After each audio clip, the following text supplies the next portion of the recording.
Honorable Président, je voudrais toujours, dans le cadre d'une motion d'information, essayer d'éclairer la lanterne de la population sur un sujet qui défraye la chronique relatif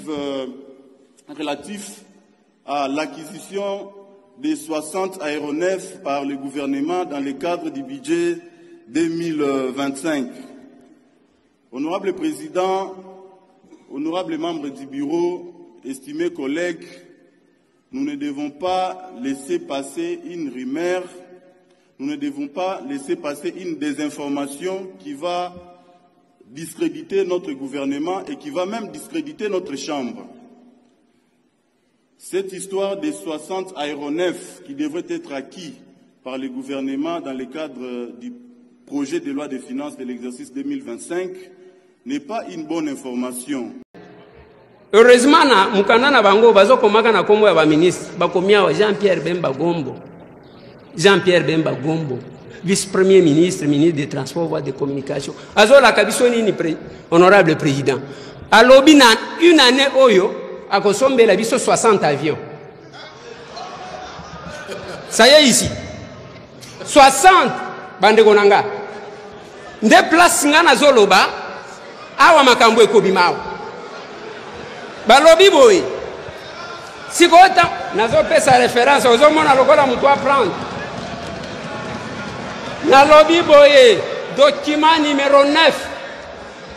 Document numéro 9 monsieur 343 pages. Ta la place wa. Okomona tata oyo azola kabiso ke akosombe la biso 20 avions 9 de type Boeing cargo.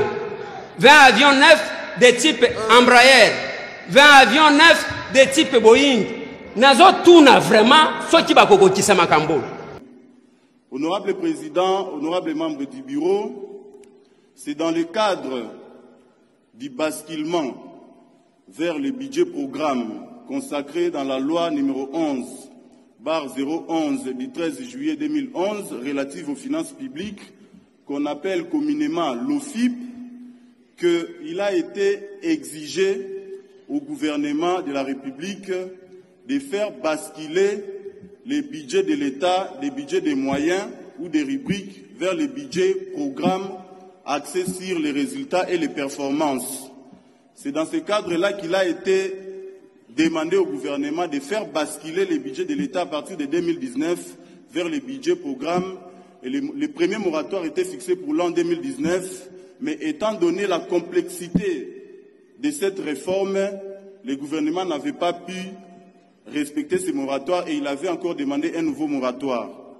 Et à ce jour, honorable Président, pas plus tard que l'année passée, l'an 2023, c'était encore le moratoire pour le basculement. Normalement, le budget 2024 devait être présenté en mode programme.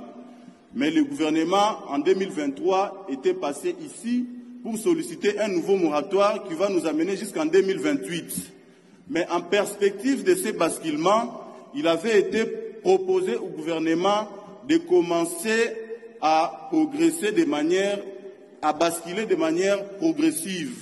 C'est dans ce cadre qu'il avait été retenu quelques ministères pilotes qui devraient présenter leur budget en format des moyens et sous le mode programme. C'est ainsi que le ministère des Transports, le ministère de l'EPST, le ministère du Développement rural et plusieurs autres ministères, aujourd'hui, ils sont à 20, les ministères pilotes. C'est plus que le budget de l'État. Nakatiwana, boyoka makambo. Parce que tant yango ete, document numéro 9, botanga kite. Ba intimida kabisa na ba document ebele metozo tanga namndam. Nakati awa, honorable président. Balobi kaka wana te. Makambu modèle bazola kabiso awa. Et okomana ke ba hors bord, awa nde ba yoko préciser ke ba kosombe la biso 70 hors bord. Mais oyo ba somba kito éviter ce qui za wapi, ce qui ba tchaki ngo wapi.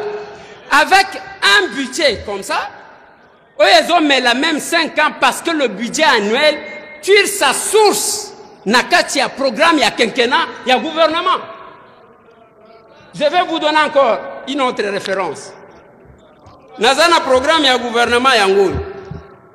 Page 37.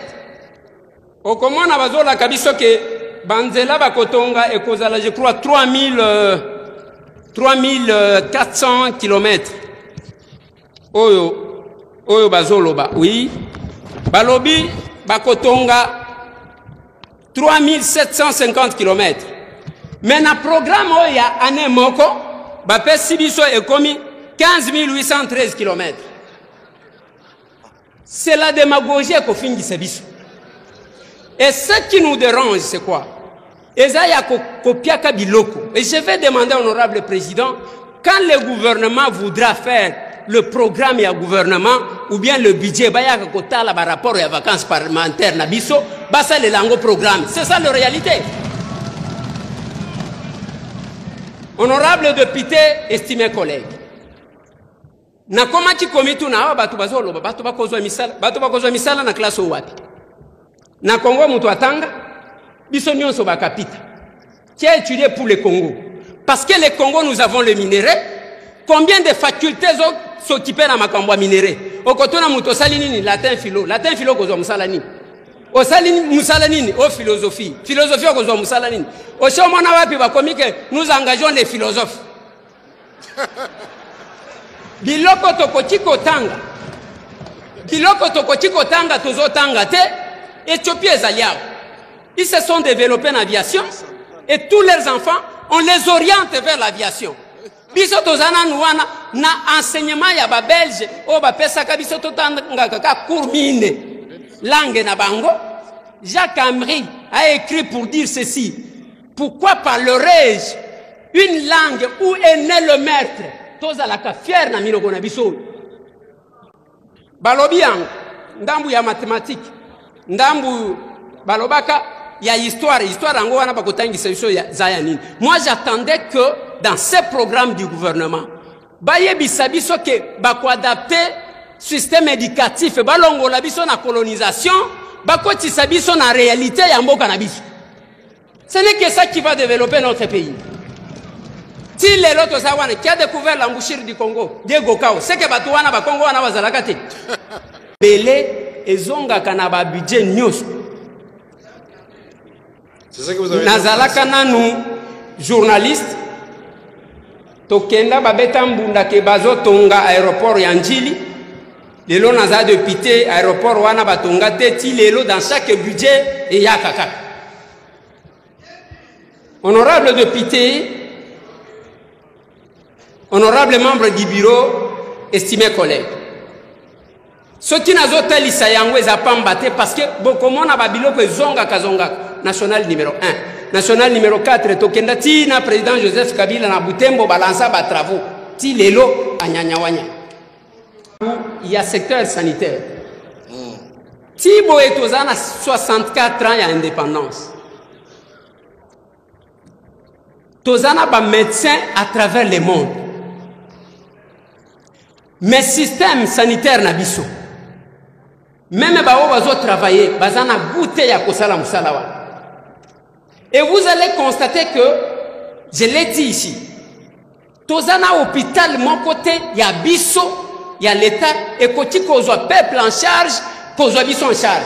Parce qu'il ne faut pas tout tika ka culture wana ke o biso to lingi ko lia te to lia saka peuple, c'est normalité. Autant aux banga ko kenina hôpital wana pona liwa, autant boya peke peuple wana akenda kakuna te. Nous sommes dans le système d'évacuation. Retenez, chers collègues, Nasser Oyo, le chef de l'État nous disait ceci: honorables députés et sénateurs, vous avez un rôle à jouer pour aider à corriger les excès du passé. Ba secteur nyon so tozolo bela. Ezala l'enseignement, okomona mwalimu enseignant zo souffrir. Mais ministre wana bache ya yelibumu, oye libumu ndenge nini na mbongo nini. Et les gens sont en train de mentir. On a zosale la mbongo nanga, kala nyonso oteka diama wapi. Mbongo na yote.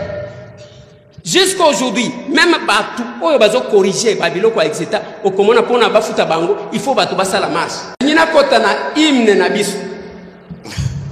Hymne national, ezana place moko balobaka, nous peuplerons ton sol.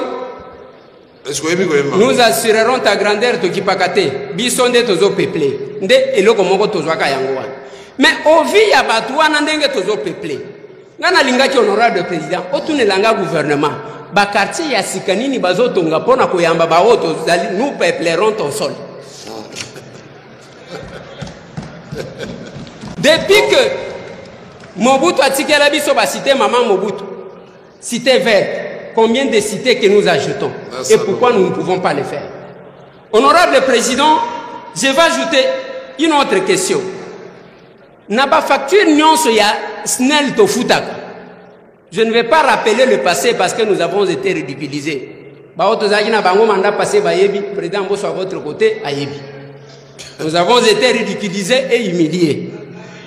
Ngai nazo tuna, honorable président. Chaque facture auto futaka na Kinshasa ezalaka na 1% ba koma bien. 1% ya éclairage public. Honorable président, uko tunelanga bango mbongo wana yango peke naka watu. Go pass. Tozo le côté. Même oyo to futaka pona to mona mulilité na nzela. Ezo kenepe. Honorable président, honorable membre du bureau, estimés collègues. Merci. Nalingi, oui, président. Bon, problème est nazo katabas. Nazo kata lokola. Yo journaliste bi ko ça c'est. Oui, nazo kata président mais nazo kata eza bien OK. Nazo kata na kamwa conseil ya muke toléré ngai na kamwa conseil ya muke kaka nde na limina kata na. Je vais parler des entreprises publiques parce que de place pe misala balobi et komona. Mais entreprises publiques même na ba magistrature biso ba politicien moko tozo bomango te président. Pourquoi tozo bomaya? On n'a pas d'école supérieure de la magistrature. Les magistrats apprennent de leurs aînés. Moutoya bandi ko apprendre. Lobby par l'influence politique. Amoni o azalaki disciple na ye wana komi mokonzi na ye. Akoto sayeto akoto sayete. C'est la même maladie que nous avons dans l'armée. Batu ba mataka grade te. Nenge ba tractation za liboye. Chaque personne alinya sale la mutuna ye kop. Il y aura des obéissances. Mais je vais terminer, honorable président, pour nous que les entreprises publiques n'a pas de honorable président et qu'au bicate et qu'au tambola malamouté. Pour nous.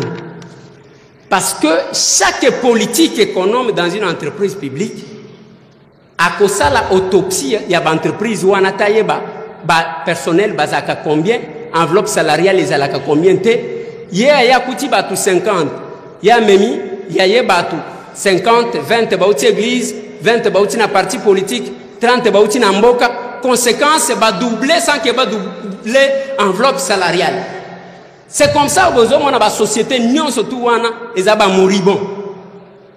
Donc un nombre pléthorique. Na kosenga na gouvernement, na zo senga yo président parce que je n'ai pas droit. Na zo senga côté gouvernement, il y a liboso, koba kisambo ngo na formation professionnelle, latin philo kolia yangote. Toye kola misala yangone to kosala. Ya mibale, batala quand même quelque chose pour assainir l'entreprise publique. Batikala na bato bakoka o bakosala misala. Ezala lokola numéro matricule te mutu nyoso azobenga pesanga numéro matricule. J'ai dit honorable président to enrichir makambo. Mais sinon je vais demander aux honorables députés, chers collègues, il y a que ton dit ma budget, oh, et toi qui enrichir en la commission. Merci beaucoup.